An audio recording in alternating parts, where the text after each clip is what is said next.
can bend them and make them work to my will.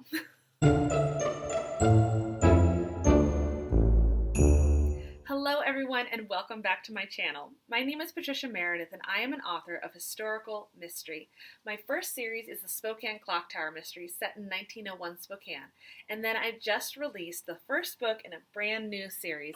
It's called A Deed of Dreadful Note, the first in the Anna Katharine Green mysteries. Now, Anna Katharine Green is known as the mother of detective fiction, meaning she was the first female author of American detective fiction to really make it big, and she impacted the entire genre. Now, before she became the mother of detective fiction with The Leavenworth Case, her debut novel, she pursued publication as a poetess. In 1872, a woman could not become a poetess on her own. She had to look for a sponsor. Luckily for her, she knew a man who you might have heard of named Ralph Waldo Emerson.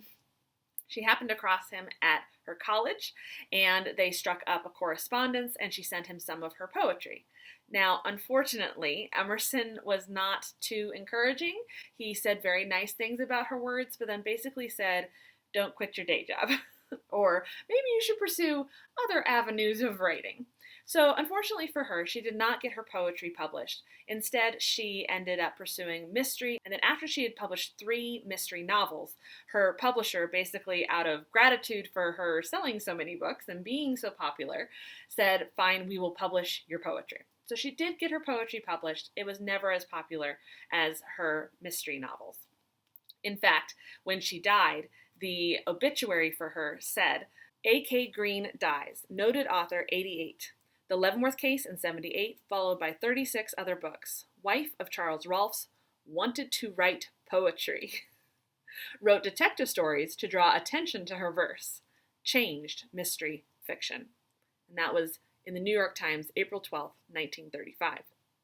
So as you can see, she was still known for her poetry. It was very well known, and she constantly talks about it in her interviews and in her articles that she herself writes, and when she's talking to reporters and things like that. She's always talking about how she wanted to be a poet first.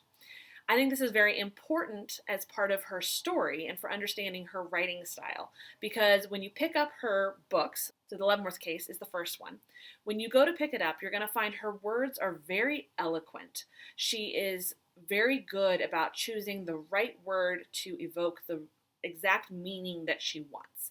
And I think that comes from being a poetess first. So one of the ways that I like to think of Anna Katharine Green is I call her my sister from another century, because she and I have a lot of things in common. And if you want to see a full list of what those things are, I did a whole video about that. One of the things that I mentioned in there is the fact that she wanted to be a poet first. So I, too, wrote poetry in college, and I still write poetry on and off, but it's mostly from college, so it's my earlier writing. And after I discovered Anna Katharine Green and learned that she wanted to be a poet first, and I just saw that connection with her, I thought I would go ahead and publish my poems before I went way down the rabbit hole and went into mystery. So thankfully, unlike her, I did not need a male sponsor in order to get myself published.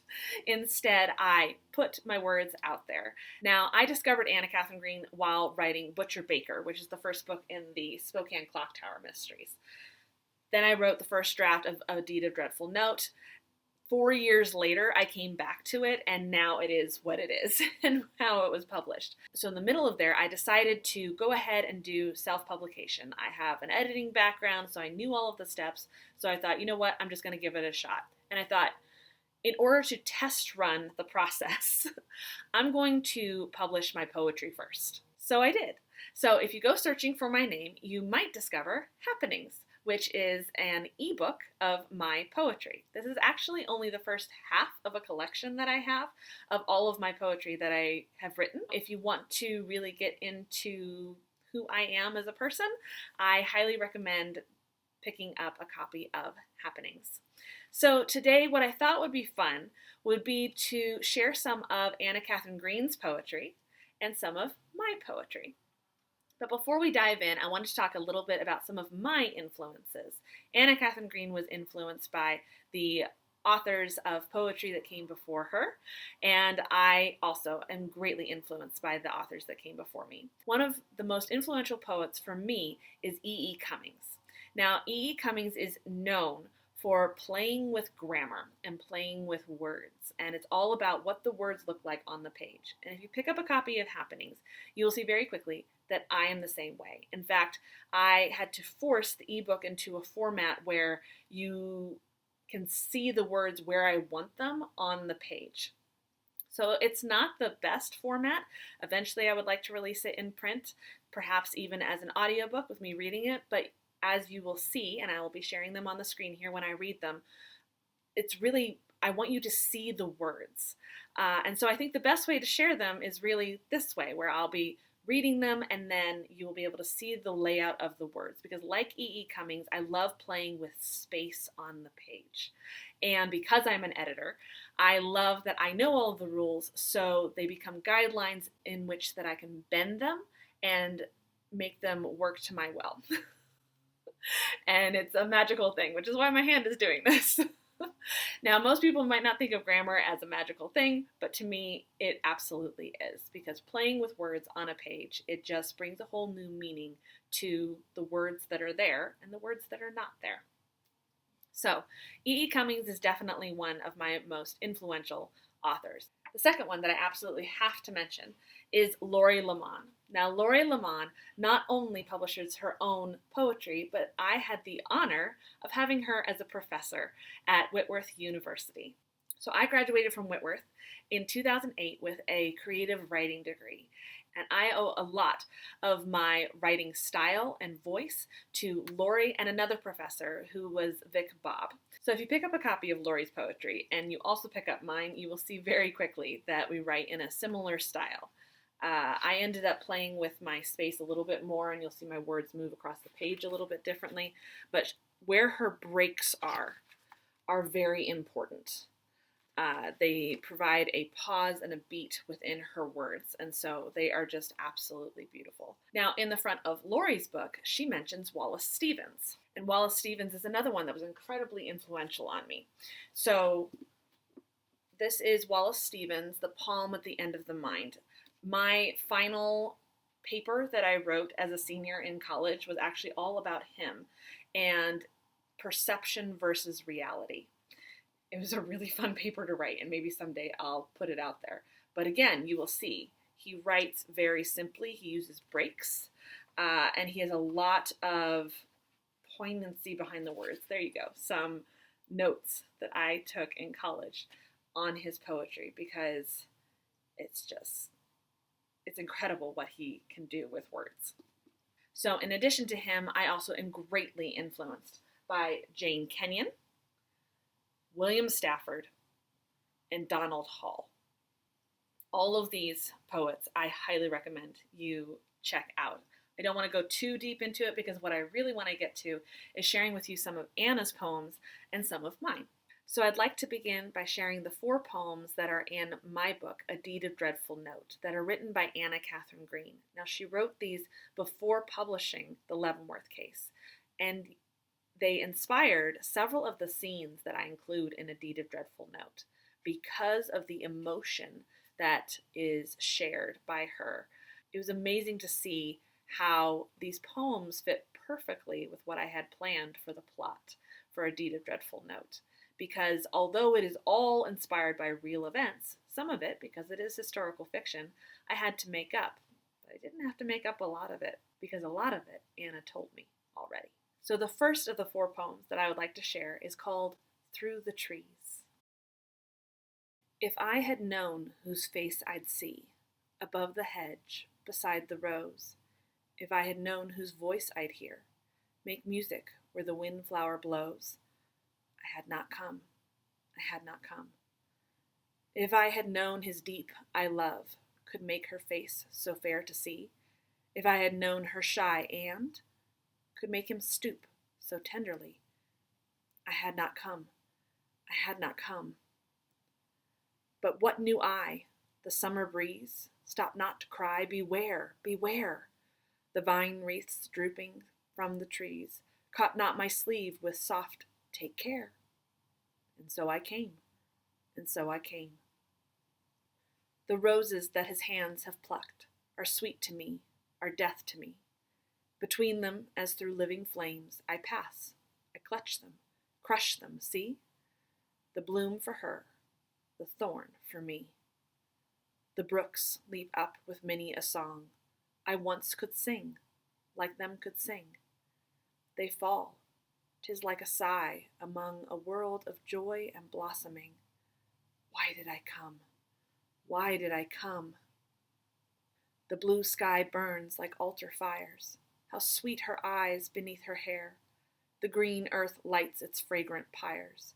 The wild birds rise and flush the air. God looks and smiles, earth is so fair. But ah, 'twixt me and you, bright heaven, two bended heads pass darkling by, and loud above the bird and brook I hear a low, I love, and hide my face. Ah, God, why? Why? And the second one featured in the book is called Pearls. The wave that floods the trembling shore and desolates the strand, in ebbing leaves, mid froth and wreck, a shell upon the sand. So troubles oft o'erwhelm the soul and shake the constant mind, that in retreating leave a pearl of memory behind. This third poem is called At the Piano. Play on, as softly glides the low refrain. I seem to float on golden tides by sunlit isles where life and dream are one, and hope and bliss move hand in hand and thrilling kiss 'neath bowery blooms. In twilight glooms, and love is life, and life is love.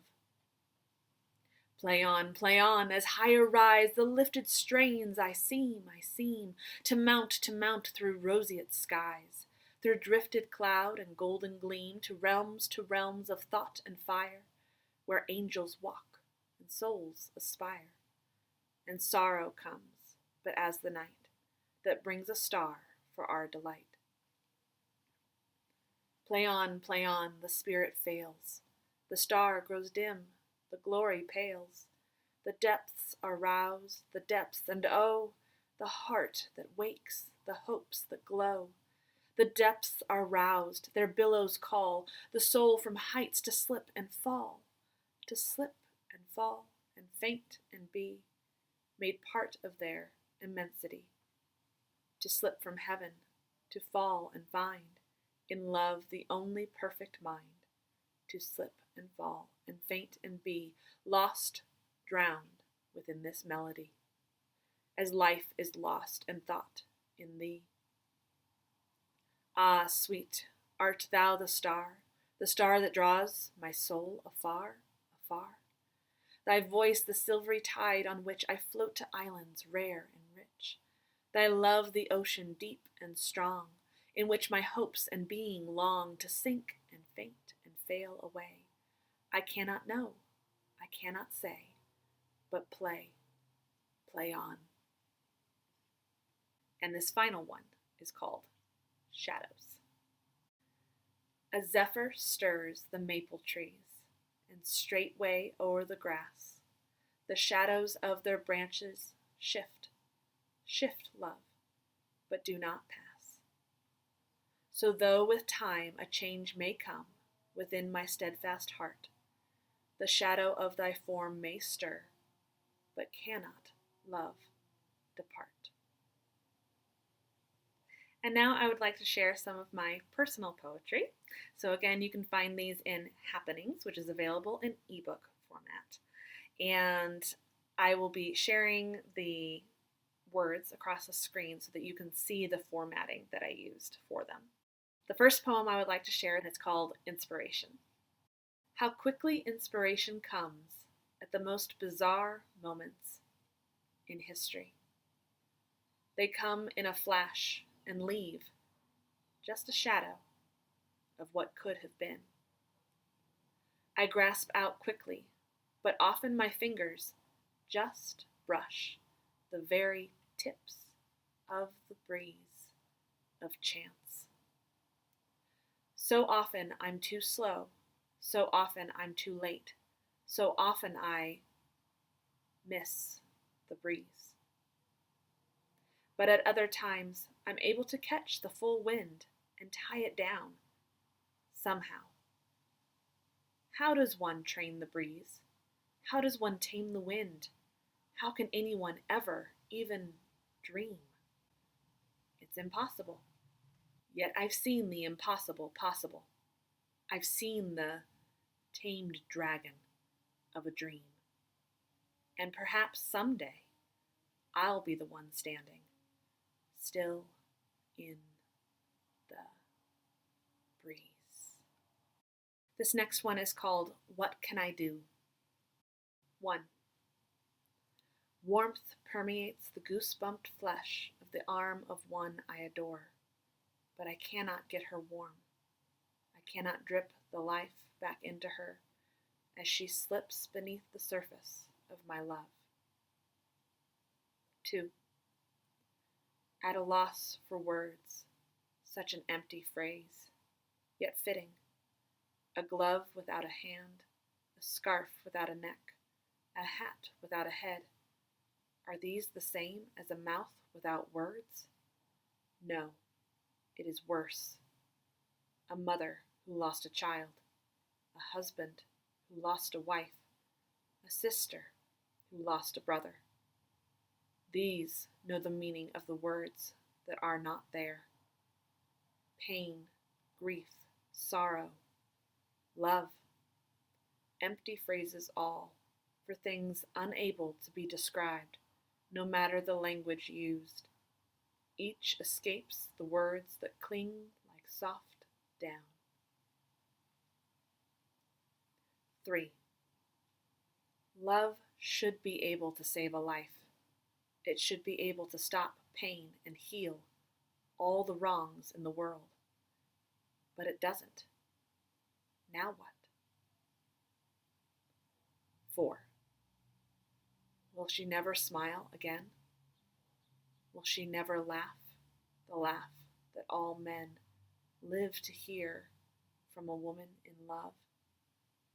Her perfect lips curve around a breathing hose instead of her laughter, and her hands grip the button on her chest, fearful of letting go to grab back onto life and love in my hand.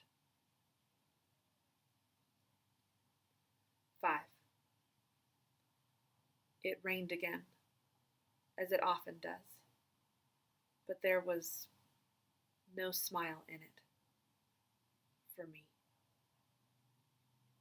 The next section is called Breathe, and in this one you'll see me playing even more with space on the page.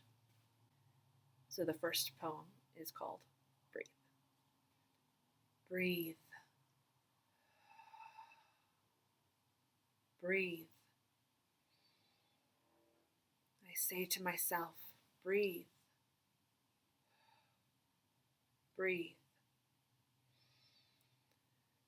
One more time. Breathe.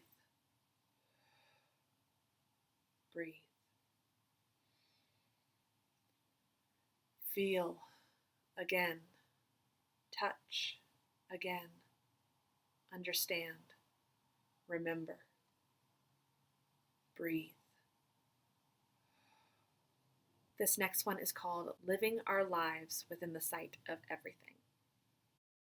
Living our lives within the sight of everything, we often forget to be thankful for that ability to see.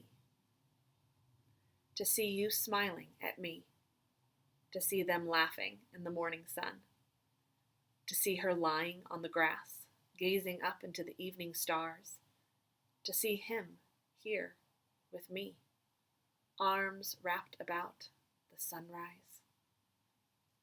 Perhaps without eyes I could still feel your love, but I would miss that moment just before the kiss, the hug, the sunrise, the stars, the rising, rising above me to feel, and yet never the same.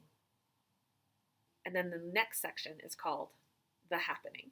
The first poem I want to share is called It's So Difficult to Write.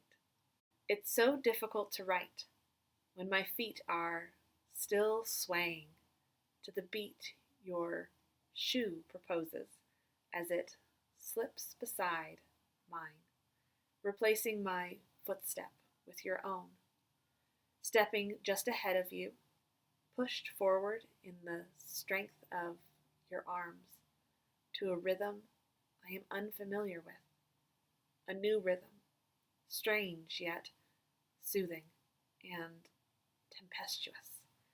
Your legs against mine push me to where you'd have me go, showing me the way.